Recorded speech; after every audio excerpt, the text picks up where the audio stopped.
Hello everyone and welcome back to another video from Wake&Tech. In this video, I'm going to show you how to clear the cache within your Filmora application. So let's get started right away. In order to clear the application cache for Filmora, there are two different methods. The first one is to go into the Filmora settings. Long tap on the Filmora application and tap on the app info button. This will then take you into the application info page. Tap on force stop in order to stop the application and then tap on storage. From here you will find the clear cache button, which you can tap on in order to directly clear all of your cache. Alternatively, open up the Filmora application and then tap on the smiley face icon at the top right corner.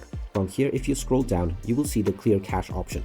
Go ahead and tap on this, and you can once again tap on OK in order to clear all of your cache.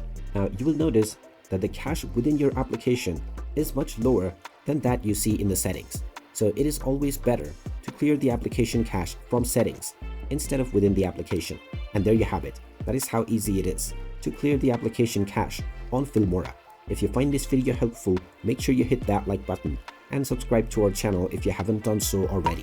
Also ring that notification bell to never miss another update from us. Thank you for watching and I will see you again in the next video.